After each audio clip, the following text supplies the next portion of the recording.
Loretta, your microphone's on mute. You're on mute. Nobody heard anything I was saying. I don't. That was a test. I'm not sure if anybody heard what you were saying. You're on mute. That's okay. That's okay. That's okay. It's the beauty of live workshops. Wow. Wow. That was a funny. Yeah, I know. How are you? You okay? I am good. How are you? Yes, good, thanks. Yeah. Really Good. good. Really good. How's your day? How was work? Hey, it was hectic, but it was good. Yeah. Working on a really huge partnership with a larger company, so I've been All right. trying not to get burned out with that. Good morning. Yeah. Oh, really? Early morning? No. Oh, yeah. Good morning. Good morning from Australia. Oh man. It's morning there. It's just gone 12 here, so it's and then it's evening in Detroit, isn't it? Detroit. Yeah. Yeah, it's 7 o'clock. Love it. Love it. Love it. Love it. Love it. Love it. So I am excited tonight. We're going to wrap up how to avoid burnout. Burnout. Yeah, burnout. I've got 3 things I wanted to share, but I just thought of one extra one as well. Okay. I was going to ask you actually. So, how do you personally pace yourself in work and play? How do you pace yourself during the week and during your work days, Loretta? So sometimes I don't know if this is good or bad, but I actually schedule time to kind of like break away from everything. And do whatever it is I want to do. So if it's listening to an audiobook, and it's not work related, it's not like self-improvement, it's just like a fictional book, something to kind of like escape my routine. Or I might do meditation, prayer. It just really all depends. Yeah. So I think that the first thing I wanted to share with the audience was pacing. Mm-hmm. So Loretta was talking about pacing. So pacing is we have this in our own head. I think we've seen it with our parents, Loretta. We've seen it with people we know that, I must get everything done in 9 to 5 because we belong to that generation, isn't it? It's different these days, but for all the people out there, the entrepreneurs, the business people, I mean, really, if you've got your own business, you could be working 7 days a week, really, but you don't have to work all day. That's the point we're trying to make. I have gaps in the day. I work 7 days a week, but it doesn't mean I'm working every day, all day. It's just about pacing yourself, really. And I learned that years ago when I found myself burnt out, and I went through the different stages of burnout. Actually, if I can recap with everyone out there, I posted this on Instagram on my stories earlier, so perhaps I can read it out. The 12 stages of burnout. So I'll just read this out. Excessive drive or ambition. Pushing yourself to work harder. Neglecting personal care and needs. Okay. Displacement of conflict. So we're in conflict. No time for non-work related needs. And denial. That's number 6. Number 7 is we start withdrawing. So we start withdrawing, we start escaping from people, avoiding people, situations. And then at that point, we have behavioral changes. That's where people like me come to help. Come to help because people start behavioral changes where we start acting oddly around our family. And then we have depersonalization. We are thinking we are our company or our business. We're suddenly displaced from our own reality. And then we get into inner emptiness. Start becoming, we feel empty inside. We don't feel fulfilled because all we do is work. All we do is work. And then we get depressed. That's number 11. And the final one is the physical symptoms, mental and physical exhaustion. I mean, I've been through all those. Do you recognize any of those stages at all, Loretta? Yeah, absolutely. I feel like I've probably experienced all of them. Look, this is the thing. I think that most entrepreneurs, you have to think like we are, especially in the beginning stages, we are everything. You are the marketing person, you are the HR department, you are, you're making your product or you're providing your service on top of everything else. You're your accountant, your bookkeeper, you're everything, especially in the beginning until you're able to outsource. So at some point, you probably will, experience, if not one, all of those phases for sure. Yes. I know I have. So. Absolutely. So those 12 stages, if you want to go back to this video after we've finished or go on my Instagram stories, is on there for 24 hours. Just have a look to see which ones resonate with you, because it's vital you never burn out. It's vital. Not everybody burns out, but it's vital that you just get to one of those stages and stop and protect yourself. The next thing I want to share, the second out of the 4 things I want to share is, I've written them down. Which one should I go for? Okay. Delegation. So we just talked about outsourcing, and really what I want to share with the audience really is, what is it that you hate doing in your business? And identify it. What is it you hate doing? What gives you the most stress? And you try and avoid it. You get procrastination. You get angry at yourself. And then you spend hours and hours doing it, and you perhaps you could hand it over to someone. What's costing you time? And sometimes, for example, well, let me give an example. You can help yourself. So a lot of people have virtual assistants these days to do some menial stuff, like online stuff, and virtual assistants can cost $5 or $6 an hour, and they're based usually in the Asian countries, the Far East, and to them that's a fair chunk of cash per hour.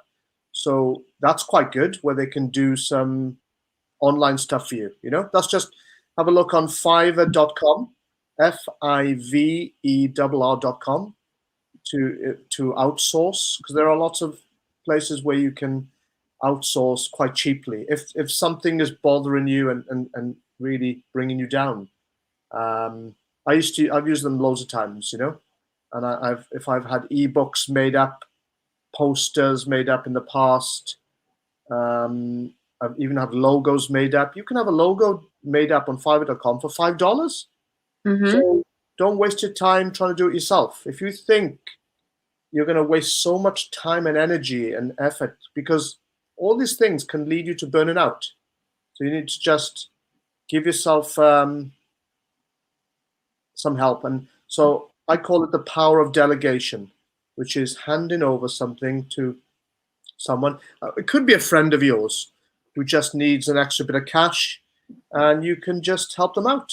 It could be a teenager you think will do some, a teenager could be doing something on social media for you, whatever. There's multiple ways. That's the biggest thing for a lot of people, David. That's the biggest thing, is having someone manage their social media, because that is actually becoming a whole nother job duty within itself. Yeah, So yeah, definitely. And to be honest with you, I'll be honest with you. Um, I wouldn't be on social media if I wasn't in my own job. If I wasn't, well, it's not a job I do. If I wasn't this passionate life, because social media is a way to reach people. But I wouldn't.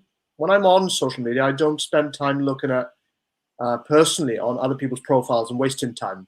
You know, for me, it's there to help people and to reach out really. But I know a lot of people go on social media because they feel they need it. They need it. So that's fair enough. That's fair enough. That's what it's called, social media. So so that was the second to delegate. Uh, okay, over to Loretta. I'd just like to ask Loretta, what could you delegate personally? If you thought, what's the one thing that you ooh, think, I wish I could delegate that starting today? I wish I could delegate having someone manage my social media, honestly. It's not that big of an issue because I do have a schedule for it. So I know that's a huge help. But having someone manage that portion and probably the bookkeeping portion of my business, Mm, that can be really mm. meticulous. So The yeah. bookkeeping, yeah. I mean, there's plenty of apps now which you can get Yeah. which can help you out. But yeah, I understand. It's always a problem. Right. The third tip I want to give out of the four is, we're quite visual creatures and we're going to be reminded to do stuff because adults are like deteriorated children. We've got to be reminded. We're always reminding our kids, but who's going to remind us? So, as everyone knows, I'm a big fan of the power of the Post-it note. So, I've written on there burnout. So you can post that on your laptop or your yes, you can post it where you can see it on your workstation, just as a reminder, because I believe that we need to be reminded every day about something. And for example, there it is. I carry these key cards, which you can buy, key cards, and I fold it and put in my pocket. And then on my key card, I've got the universe has my back. And the universe is whatever you want to call it, God, spirit, universe, whatever. And the next one I have is like a mantra: life always goes my way. So that's a positive feeling I have. Life always goes my way. And then underneath that, I've got three other lines. Don't know if you can see it. Oh yeah, I can see it. So Nice. grateful, so full of love, so happy. So I carry this around with me, and then next week I might have something else. So it's just a reminder. We've got to check in all the time. So everything I teach in these sessions, I do myself. So yeah, burnout. Pop that on your laptop or computers, just to remind you. And the fourth one, sorry, the fourth and final one is Loretta mentioned it earlier on, which I thought was really cool. Is Ah. meditation. So I really recommend this to every entrepreneur out there. You may think it's woo-woo. You may think, oh, what's this meditation? It's about switching my thoughts off. And that for most people is impossible. It's impossible. But what could I could share with you one practice you can do, and I think we've perhaps mentioned this before. So it's called the Japanese rose meditation. So it's where you sit about 6 feet away from an object in your house. So it could be, you might have a baseball you love, you might have a flower, you might have a picture, and just to sit there and stare at it, stare at this inanimate object for about 10, 15 minutes. Just stare at it. And what that does is it just calms your mind down. And literally, science has proven it changes the state of your brain waves. So if it changes the state of your brain waves, what's that going to do? It's going to take you from a stressed out state to a calmer state. And that's just a very easy version of meditation that I can offer to you straight away. Another one you can do is go on YouTube and then bring up a meditation video, close your eyes and get on with it. But really, for everyone out there, I strongly, really recommend it. It's not just for monks.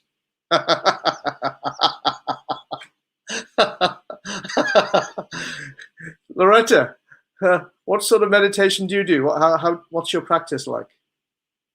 So honestly, it all depends on the day. Quite often, I'm just sitting there and I'm focusing on my breathing, because sometimes I actually have trouble breathing, and I'll find myself going moments without actually breathing. So I'm focusing more so on listening to, like, taking my breath in and out and just focusing on that for a few minutes. So that's really good. That just reminds me of something. I was speaking to a client 2 days ago. Yeah, 2 days ago. And she suffers from high anxiety. And I was explaining to her the fight or flight response. And I said to her that when you are stressed or anxious or really active, your breathing changes and it becomes labored, and you go into the fight or flight response, and you can get anxious. And she said, well, how am I I don't know, I'm doing it. And I said, well, the power of the Postit note. And this is what I said to her: put on the Postit note the word breathe and put it around the house. And she said, yes, great idea. So what she does now, she's got one in the living room, in the kitchen, and in the bathroom in her house, just to remind herself to breathe properly. I said, you do breathe, but you don't breathe properly, which is belly breathing, as we all know, belly breathing, diaphragm breathing, as opposed to chest breathing. There are some great techniques. We can go into that in further workshops in the future, if anybody wants to join us about breathing techniques specifically. But yeah, that's another tip, really. Breathe. Pop on the Postit note. Breathe. Yeah, breathe. So that's really... I'm gonna have a laptop full of Postit notes over here. I already have them like back here. Yeah. They're so handy. I mean, it's one of the best inventions ever, because, I always say to everyone, here's another tip. After a couple of weeks, take them down, put them in the bin, and start again, because you don't want them to be white noise, because eventually your brain gets used to it and it stops, you stop seeing it. So you want to take them back down, and you want to, it's like pressing refresh, press refresh. So, and do the work. So have a nice pen and that at the ready. It's all practical stuff on these sessions, isn't it, Loretta? Oh, absolutely. But that's what we want it to be. We want it to be practical. We don't want it to be something that's far-fetched. You can't do it. Oh. This is not, this is us taking the stuff out of the books, out of the courses, and delivering it to you live, right here. Fresh and live. So we're going to be doing a new topic next week, everyone. Yay! Yay! So do you want to tell them, Loretta? Would you like to tell them, please? Yes, and I remembered this time. It is self-love. Yes. Hey, that is so huge. And honestly, as an entrepreneur, that's something that we kind of sweep underneath the rug, because we're so endoused in our work and family and everything else that we forget about us. So I'm super excited to talk about that next week. Yeah, brilliant. And anybody out there is, you guys on my radio. Like, aww. Radio Detroit coming in. We're looking forward to doing the self-love. And if anybody out there and other entrepreneurs, business people, tell them to join us. And if they can't, tell them to watch the YouTube or the recordings of this, because there might be something that we say on these sessions that could really transform you and then transform your business. Absolutely. Mm. Absolutely. Yes. Oh, by the way, may I just mention and remind everyone that I'm on live tomorrow. I know it's early for you guys. 6 a.m. EST. I'm on live on Instagram again. So if you want to join me tomorrow, I am talking about how to overcome fear. What is fear? Why does it happen? And how to overcome it? Because it's something that we all at some point struggle with. So that's a 20-minute session, and it's called Let It Go. The latest session, session 5, I'll be doing that with Celia, and delivering fresh content to you guys. So yeah, please join me if you like. If you don't see it, then it's the recording will be up on YouTube and on my Instagram channel. Yeah, it's all happening. All happening. Awesome. Well, thank you so much, David. Thank I you. always appreciate you for taking the time to talk to us. You too. And have a good night. Yeah. It's midnight where you are. Yes, definitely. It's 20 past midnight. Yeah. Nice to see you, Loretta. We'll speak soon. All right. Bye. Bye, guys. Thanks for watching. Have a good night.